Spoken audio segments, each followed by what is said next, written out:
ఒక ఊరి జమీందారు తమ్ముడు తన కొడుకుతో, పొద్దుల్లేచి నీ మొహం చూస్తే చాలు ఏదో ఒక కీడు జరుగుతుందిరా దరిద్రుడా అంటూ ప్రతిరోజూ తిట్టేవాడు. ఇది విన్న జమీందారు తన తమ్ముడితో, ఎందుకురా పిల్లోన్నంత మాటంటావు, ఈ రోజు నుంచి వాడు నాతో పడుకుంటాళ్లే అని తనతో పడుకోబెట్టుకుంటాడు. మరుసటి రోజు జమీందారు నిద్రలేచి ఆ అబ్బాయి మొహం చూసి బాత్రూంకెళ్ళగానే జారిపడి కాలు విరుగుతుంది. కోపంతో ఊగిపోతూ, మా తమ్ముడు చెప్పింది నిజమే, వీడు దరిద్రుడు, వీడిని తీసుకెళ్లి అడవి లోపలికి ఆహారంగా వేస్తే పీడాపోతుంది అని నౌకర్లతో చెప్తాడు.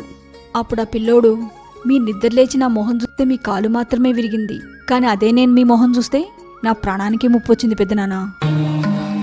మరి మనిద్దరిలో ఎవరు పెద్ద దరిద్రులంటారు అని అనగానే జమీందార్ సిగ్గుతో తలదించుకుంటాడు. మనిషిలో దరిద్రం ఉండదు, వాళ్ల తప్పుడు ఆలోచనలో ఉంటుంది.